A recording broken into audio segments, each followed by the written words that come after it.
acca mbokki internet yi mbokki AV Média comme ni leen ko waxee rek Naby seen xarit Naby borom AV Média moo leen nuyu di siyaar dem rek di wax jàkkaarloo saa su ne comme ni leen ko waxee rek tey man nag tey ngeen waaru nag Naby moo war a jàkkaarloo benn tubaab waxtaan ak moom Sam Fall tey nee naa leen su ma ñëwee arène nationale damay gis li nga xam ne waa làmb moom leen bëgg ak aaday làmb toppal leen ko bëgg naa ko bu yàgg nag mais nag xam ngeen nag yittee jamono ak yëfi Naby day def rek tey nag ma jàkkaar sama grand sama xarit muy Modou ma ne ko tey dama jël Sam Fall mu ñëw may ma loolu pour ma ñëw jàkkaaroo ndax ñun arène nationale pour ñëw bëri si dana jël waxtaan ak ñoom tey nag kàddu gi xam naa ne da ngeen di xool rek ma waxtaan saa mu waxal ma ak tubaab bi mu traduire ma ko Modou maa lay nuyu. waaw asalaamaaleykum ñu ngi nuyu mbokki internet yëpp. di nuyu mbokki làmb waa axlu làmb. di nuyu bu baax di gërëm Naby ci li mu ñëw. pour interviewer ñu sunu mbër bi Sam Fall. macha allah am kontaan ci yow rek laay njëkk laa laaj li ma la njëkk laaj mooy. fan nga jëlee Sam Fall ba indi ko bëriloo ko Sénégal fii nii keroog arène sax di ngeen gis image yi noonu muy daw. waaw Sam Fall daf fi ñëwoon depuis 2019. àndoon ak benn équipe médicale. ñoom dañuy liggéey ci mbirum humanitaire. maanaam lépp luy dimbali nit ñi ak jàppale leen. ci ñoom la ñuy liggéey ci loolu la ñuy liggéey. moom équipe médicale boobu ñu àndaloon. dañuy wër Sénégal di def ay consultation gratuite di maye ay médicaments. di dimbale daal taalibe yi. mu gisoon ko affaire bi laar ko mu participer ci. équipe boobu ñëw bi mu ñëwee Sénégal nag wax dëgg yàlla lam mu doon njorti lépp mu gis ko affaire bi vraiment marqué ko à vie mu dellu mu ne ma daal bi mu delloo mu ne foog moom mu def benn ONG wu boppam boo xam ne pour dimbal rek moo ko tax a jóg boobaa dina gën a am moyens yi pour ñëw mën a dimbale Sénégal 2019 ba léegi muy xeex ci loolu ba 2023 2022 kii woom bi taxaw organisation bi mu ngi tudd UTAC Unity Through Art and Culture maanaam lépp luy boole nit ñi ci culture ak art léegi nag mu ñëw gis ne bëre Sénégal ci art la bokk waaw ci art la bokk ci culture la bokk Sénégal yi bëgg ko lool mu ne ma à travers bëre daal ci la bëgg a jaaree pour nit ñi xam lan mooy mission mais mission fii Sénégal duwul ñëw bëre si mais ñëw pour dimbali nit ñi dans l'humanitaire ci lay liggéey daal.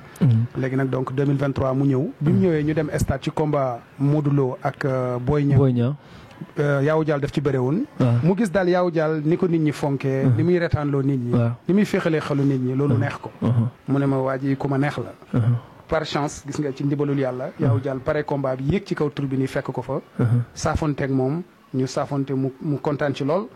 ne ko nag damaa bëgg a bëreeg yow. parce que xam naa ne man luy reeloo nit ñi rek laa bëgg luy kontaan loo nit ñi te yow da ngay kontaan loo nit ñi. yaaw ne ko lu mën a nekk la. mu ne ma teg naa ko ci sa loxo. waaw il faut que ma avouer ko jaar nañ ci promoteur yu bëri. doon pour taxawal combat bi. muy jafe lool. kon fa la ñuy jaaree pour gërëm Fallou Ndiaye. macha allah nan ngeen def ba Fallou Ndiaye décortiquer bi combat bi ba ñëw tëgg ko. waaw parce que dañu jaar ci kii promoteur yu bëri liñ ñu doon laaj dafa bëri. léegi bon ñuy continuer di wër di xool fu mu gën a jàppandee ba ñu yegsi ci Fallou. mu yombalal ñu ko lool wax dëgg yàlla. macha allah nit ku baax la Fallou Ndiaye. waaw yombalal ñu ko lool. léegi nag moo tax bi ñu ñëwee gis nga nit ku baax la moo tax it journée bi am na réussite bu rëy a rëy daal. mu dugalee ci combat bu mag diggante Diop de Mor Kanga xam ne combat bu rëy la supporters yi bëree stade fees dell nga ñëw indi Sam keroog. waaw keroog vraiment bëgg nañ trop. Sam aussi kontaan na lool. parce que événement bu toll noonu. ñu dugal ko ci. pour la première fois yaakaar yow ko woon noonu. parce que moom mu jéggi sax dane ma nañ dem ci dëkk yu ndawaan yi rek organiser fa ay mbapat ma bëre fa man loolu mooy l'essentiel na nit ñi kontaan rek ma ànd ak Yaawu Jaal dem nit ñi kontaan. bu ko defee fu ma dem fekk fa soxla boo xam ne mun naa ko faj. ma def ko parce que daf gas na ay teen yu bëri. ci biir Sénégal. planté na fi ay arbres yu bëree bëri. li ñuy wax la grande muraille verte ci lay participer ak yeneen ay œuvre sociale may nit ñi ay garab ay taalibe dimbali leen macha allah bu du làmb ji mu dugg ni objectifam ci bëre fan la toll ndax day continuer di bëre wala lii rek la ci aman non daf doon rek pour bëre jaaree ci am occasion yu mel nii gën a expliquer lan mooy humanité voilà waaw macha allah dama koy jox mu nuyoo ñu waxtaan moom après ma ñëwaat si yow tamit nga gën maa expliquer dëgg kan mooy lu tax mu tëri ba moom Sam Fall ak tamit bii ñëw ban tur la fiy daale ndax man gis naa mu takk njël maam Cheikh Ibrahima Fall tamit loolu na jox mu nuyoo salaamaaleykum yal na jàmm yàgg Sénégal yal na jàmm yàgg Sénégal je t'aime beaucoup billahi wallahi kontaan trop so I'm going to speak in English because my French is not so good and my Wolof is not so good. aywa da nga may traduire li wax tuuti rek waaw macha allah laajal ma ko ne ko ndax lan moo keroog bi mu dugg si stade ba gis tirim bi lan la yëg. When you first entered in the stadium and you saw the big public, how How was it to you? You know, I felt so good. You know, I lived here in another lifetime. I lived here in another lifetime. I feel at home in Senegal, so I didn't feel. I really didn't feel afraid. I didn't feel any anxiety or nervousness. I really feel good with the Senegalese people. The first time I stepped foot in Senegal, I put my head on the ground and cried because I felt like I had finally come back home.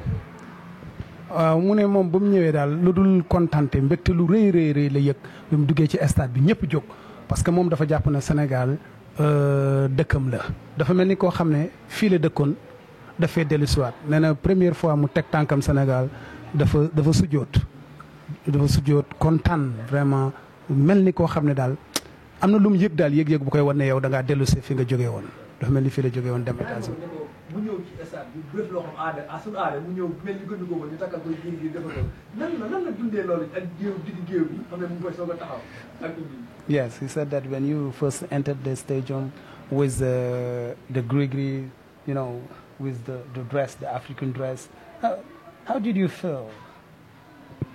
You know, one of my goals coming into this was just to enter without fear. I wanted to come in and just enjoy the experience and not worry about winning or losing. I felt that we had already won, you know. And so when I was a little boy and I wrestled or I boxed or played sports, I'd get so nervous. I'd worry about who's going to win, who's going to lose. I'd worry about the outcome. Now that I think back, it really doesn't matter, right? What matters is that you come out and you do your best. And it's for the glory the glory goes to God. We're doing it for the ancestors, for the spirits, for the children that haven't even been born yet. And also, I'm here as a representative for Wrestling for Peace. And so I'm a father of 5. I have 5 children. And, you know, they see the news, all this awful news of wars all around the world. So this is something that I could do to show the world, hey, we can live together. Black and white can live together. Christians, Muslims. We really can. It's possible. And I think Senegal is a beautiful example of coexistence. Yeah, the people here know how to share. They know how to help out in the community. And the different religions live together peacefully. So that's, when I entered the arena, I just felt good. I felt so happy. I felt bliss and ecstasy. And truly, I never felt any fear through the whole process. mu ne moom bu mu yegsee ci arène bi kontaan rek la yëg bon sol yëre Sénégal yi dakk gris yi li ko ci neex rek mooy nit ñëpp kontaan moom mu kontaan donc affaire bi mosu ko déranger te li mu bëggoon rek mooy dugg ci arène bi sans peur xam ne du ragal dara te bu mu duggee ragalu dara dafa mel ni ku nekk non patinéwul dafa kontaan rek la yëg ak vraiment satisfaction bu rëy a rëy. daan jaaw jaal fan la ko mën a yóbbu day continuer si làmb ba léegi wala day bàyyi. He's asking if you want to make your career in the wrestling after beating Yao Jal, or you want to You know, I'm already, in April I'll be 45 years old. So I'm an old man already. But really what I wanted to do is open up the door. There's a lot of misinformation about Africa. A lot of people are afraid even to visit Africa. So I wanted to show people, no, Senegal is a very hospitable country. It's stable, it's peaceful, it's very friendly. I've traveled all over the world. This is my favorite country. And it's because the people are so beautiful. They're so welcoming. And I just wanted to dispel some of the misinformation about Africa and say, hey, you don't have to worry. You can come here. Don't be afraid to visit Mama Africa. mu ne moom bon ñëw bi ci Sénégal dafa bëgg rek bëre bi mu doon def nii dafa bëggoon ubbi bunt pour wan ñi nga xam ne ñu ngi Europe ñu ngi Amérique di ragal Afrique di ragal Sénégal parce que li ñuy gis ci télé ak li ñuy dégg violence ak yooyu noonu mu bëgg leen wan ne leen Sénégal dëkk bu am jàmm la dëkku paix la dëkku teranga la gis nga mun ngeen a ñëw sax bëri ci seen biir stade bi pour nit ñi ñemee parce que ñu bëri dañoo ragal Sénégal. Donc moom en tant que nit ku weex mu ñëw takk ay jaaj dugg ci biir public bu toll noonu te leen di wan ne leen vraiment nitu jàmm lañ nit ñu ubbeeku lañ nit ñu bëgg nit lañ daal. ñu gis réew yëpp ne fi kii Gambie ne fi xam ne anglais lañ làkk yooyu mu bàyyi réew yëpp ñëw tànn Sénégal pourquoi mu tànn Sénégal lan la. waaw parce que loolu waxoon na ko sax ne moom Sénégal mooy voyage na fu bëri ci àdduna bi mais Sénégal mooy son pays préféré. So he's asking why you choose Senegal because there are Gambia and other African countries. You know, it was Doudou Ndaye Rose. When I was a little boy, I saw a documentary of Doudou Ndaye Rose, and he was playing sabar. He said, "Hey, I have 4 wives, 44 children." And on the documentary, I saw a lute, I saw lamb, I saw the baobab trees, I saw people praying, and it was just so beautiful to me. It made an impression on me. So when I was maybe 10 years old, Doudou Ndaye Rose called me to Senegal. mu ne moom bu mu amee ay 10 ans li tax mu intéressé ci Sénégal mooy dafa mës a gis ci télé Doudou Ndiaye Coumba Rose muy tëgg ay sabar ak yooyu mu gis garab bu baobab yi garabu buy yi gis nit ñi di julli nit ñi di kii vraiment culture bi neex ko loolu moo ko gën a attiré ci Sénégal. macha allah ñu gis ko tamit keroog stade ñu gis moom bi mu dugg see ñu am ñu àndal ñoom ñu sol i yére olof ñëw fecc na moom fecc mi fan la ko jëlee fecc mi baaxul la nit ñi laaj ndax maa ko dugal man moom xamal la laa gis baaxul. Yes, he said that people are asking him where did you learn how to dance the tous? Where did you learn it? And the guys were accompanying you, the white people wearing Senegalese clothes. Yeah. You know, I swear I lived here in another lifetime. I swear I must have lived here in another lifetime. But I've always danced like that. Even when I was a little boy, you know, I danced like that. Yeah, yeah. mu ne moom bon moom daal gëm na ne moom fii la nekkoon daal fii la jógee waaw dem Amérique quoi parce que même bi mu nekkee booy bu daan fecc genre fecc yooyu lay fecc quoi xamuloon lu tax. ñu gis bu mu daanee pare gars yi bëri commentaire ñi naan digganteem ak Laurent Ndiago ñi naan Bouss de ñi naan Amadia. Yeah, he says that many guys are now finding opponents for you. Like Laurent Ndiago, Boursita, and Amadia. Guys are saying that you have to wrestle those guys. Okay. You know, Senegal is full of great wrestlers. A lot of these Taliban boys can beat me at wrestling. A lot of these fishermen, a lot of these mechanics and taximen, this guy even. Senegal is full of great wrestlers. So it's an honor to be the first, but really I just want to open the door. Yeah. For other, I want to bring some more wrestlers here to compete and to experience how beautiful the ambience of Lamb is. Yeah, no, for sure. There are thousands of guys that could beat me at wrestling. I'm nothing special at wrestling, truly. But it's really an honor to get to be the first American to do this. waaw bon moom nee na dafa ñëwoon rek pour ubbi buntu bi mais nag am na yeneen mbër yu fa nekk ñoo xam ne mën na leen indi parce que xam na ne Sénégal mu ne moom dafa doon ñëw rek pour ubbi buntu bi parce que leer na ko ne am na yeneen mbër yu nekk États-Unis yoo xam ne bëgg nañ ñëw bëre plus jeune que moom parce que moom il a 45 ans donc mënatul bëre presque quoi mais da doon ñëw noonu rek pour ubbi buntu bi ñemeloo leen te bu demee dana liggéey ci loolu voilà très bien jëm liggéey ci loolu pour am mbër yu ñëw bëree fii nii parce que xam ne Sénégal ñëpp ay mbër lañ même man sax ci mbër yi laa bokk nee na donc nappkat yeeg mécaniciens yeeg ñëpp ay mbër lañ mais dina liggéey ci loolu daal pour ñeneen plus jeune que moom ñu ñëw mën a bëre. sama dernière question mooy dama ko gis mu so takk njëllu Maam Cheikh Fall fan la ko kiiwee ba tax ñu takk njëllu am Lamp Fall. Yeah, he's asking why are you wearing Lamp Fall. You know, Cheikh Amadou Bamba Mbacké, Lamp Fall, Serigne Saliou, Baye Niass sont les grands champions spirituels. In America, they don't teach us about these guys. But when I came to Senegal, they taught me. And really what they accomplished in their life is miraculous. Peaceful resistance to colonialism. Because, you know, there's so much beauty here in Senegal, but I also know the history and the crimes that were committed against Africa. And it continues to this day. You know, you go to places and you see foreigners come here and they think they can buy someone's daughter for $20 and it's wrong. I'll never accept that for my own daughters. I'll never accept that for anybody else's daughters, for any woman or any girl, because no one knows where the human heart, when it beats, there's an electrical charge. No doctor, no scientist can tell you what is the origin of that electrical impulse. And you can't buy that. All the money and all the gold in the world, you can't buy one heartbeat. That's a gift from Allah. And so I'm here because I love Senegal, I love the people, and the world owes Africa a tremendous debt. You know, Africa built America. Africa built Brazil. They did all the work and got none of the credit, none of the compensation. And now Africa's rising, and Africa's the future. So I know that when I'm old, I'm going to depend on these young African kids. They're going to be the doctors. They're going to be the inventors. They're going to be the scientists. They're going to be the philosophers. And they're going to be the ones taking care of us when we're old. And so I'm investing in the African youth. That's what I'm here for. I'm not here to take anything away. Too much has been taken. There's certain things that can't be taken. They can only be given. And those things are love, brotherhood, friendship. I can't force you to be my friend. He has to, it's something you give willingly. And also respect, forgiveness. All the best things, they can't be taken by force. They can only be given willingly.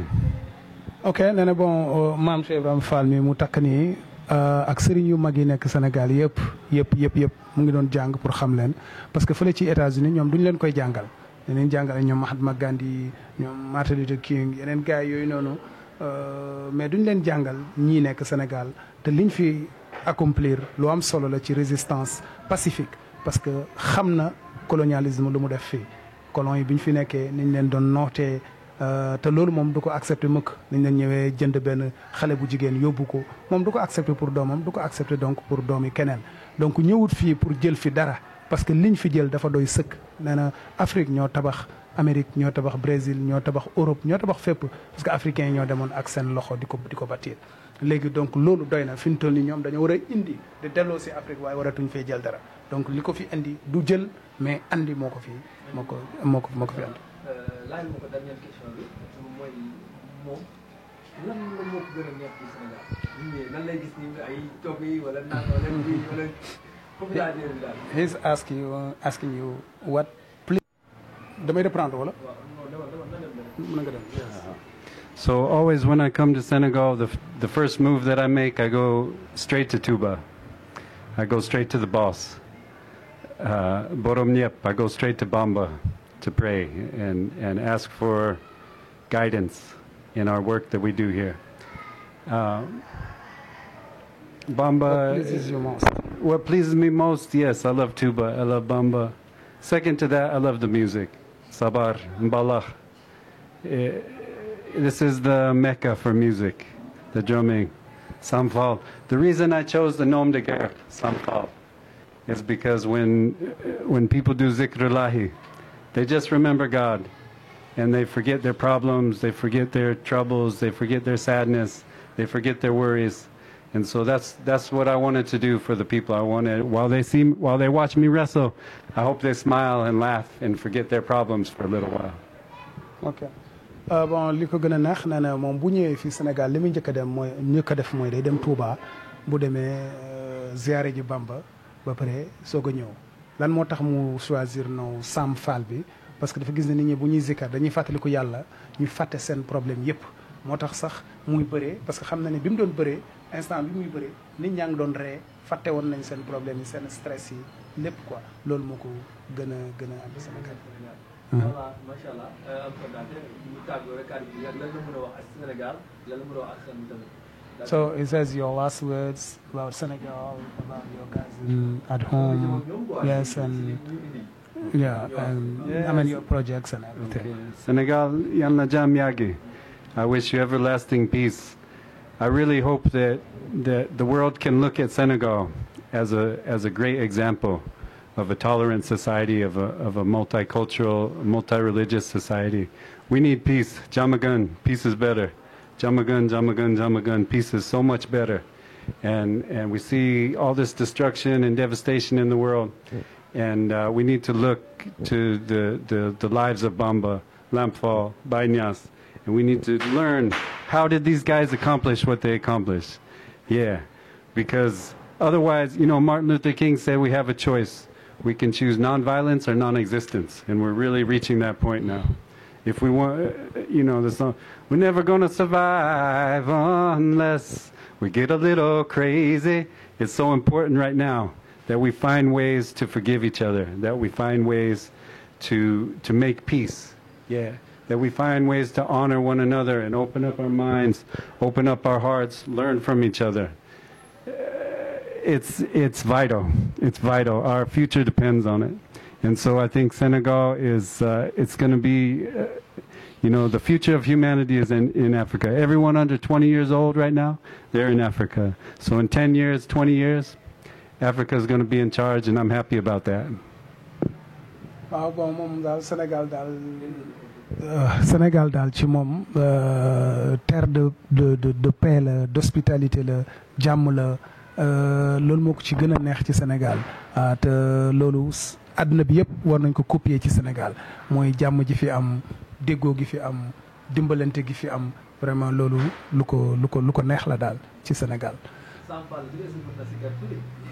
was asking if you can you chant the chants like the zikr of Samfal. Sallallahu alayhi Muhammad, sallallahu alayhi wasallam, sallallahu alayhi Muhammad, sallallahu alayhi wasallam. And then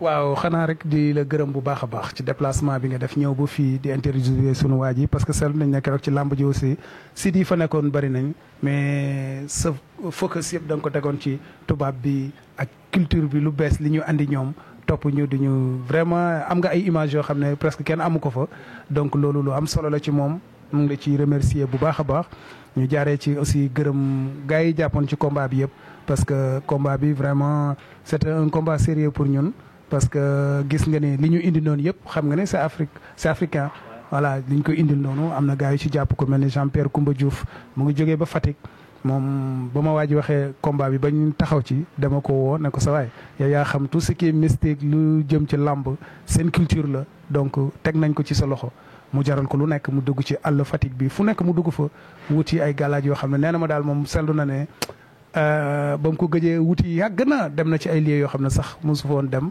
donc pour wan la rek combat bi ne na dañ ko jëloon au sérieux parce que mënuñu jëlee gan jëlee ko ba fële indi ko fii exposé ko noonu sans aucune protection pour te dire que donc protection bi mu laajoon yëpp def nañ ko ensuite lépp lu mu laajoon ci technique visionné ay combat wu yaaw jaal xool lépp loo xam ne nii mën na ko def pour défendre boppam pour bañ a daanu wax ko lépp loo xam ne nii mooy chute Sénégal parce que moom da doon def bëre wax na ko sànq ba mu gën a nekk xale parce que nee na bëre moom àdduna bi yëpp fu mu voyagé yëpp gis nañ dañ koy def donc bëre benn sport la boo xam ne daanaka ñëpp a koy def léegi nag am na ay différence rek ci règle yi bi mu ñëwee règle yi lañ ko jàngal ne ko 4 appuis mooy jël sa hanche bu laalee jël la sa bopp bu laalee sa mbagg yi voilà waaw parce que loolu lañ mujj entraîné ak moom ne ko yaaw boo ko duggee ba ngeen jàppante faqat la mun a def bu la faqatee day daw wër la ndomb te exactement yaaw confirmé na ko biñ demee biñ jàppante yaaw da ko faqat mu dóor ko plaquage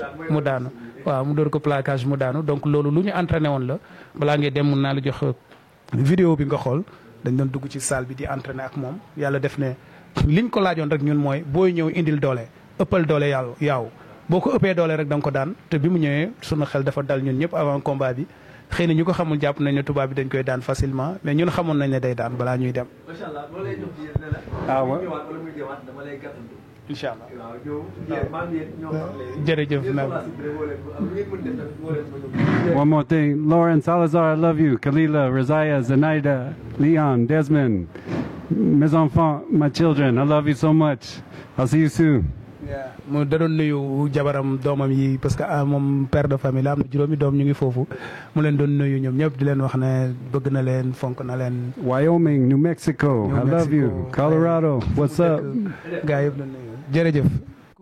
ñuy jeexal rek ci gërmande yi parce que du doy ndax lii du ñun kese ñoo ko def gaa yi ci jàpp bëri nañ trop. exactement sama soxna la Aïssatou Djiba vraiment ay awañaan waaw Roqi Fall Anta Birane sama famille bi daal ñoom ñëpp ci jàpp dimbali ko vraiment keroog nekkuloon fii ci kër gi sax dañ ko jëloon benn appartement mais ñoo ko toggal añ yi préparé ko ba pare ñoom ñëpp déplacé wu def déplacement ñëw stade mosu ñoo dugg stade moom moo leen dugal stade ñu ngi leen di gërëm baax di gërëm sama gars yi nekk Casamance naa suma benn waaye Zakaria Dafe waa Marsassoum parce que jàpp na ci am na ay bagages yu mu yónnee Alignan xam nga waaw vraiment fële Daaru Salaam sunu collègue yi ñëpp ci jàpp daal ñëpp ñoo ci jàpp. Rimka, Abdou Karim Sow. Abdou Karim from Rimka, Saint-Louis. what's up, brother? Yes, Fatick, Bamba Ndoye bu nekk Mbour. Aliou Thiam Bokhol. Aliou Diagne Aliou Thiam Bokhol non gars yi daal bëri nañ ñoom ñëpp daal c'est-à-dire sa waay daal am na fi bàjjan daal ci réew mi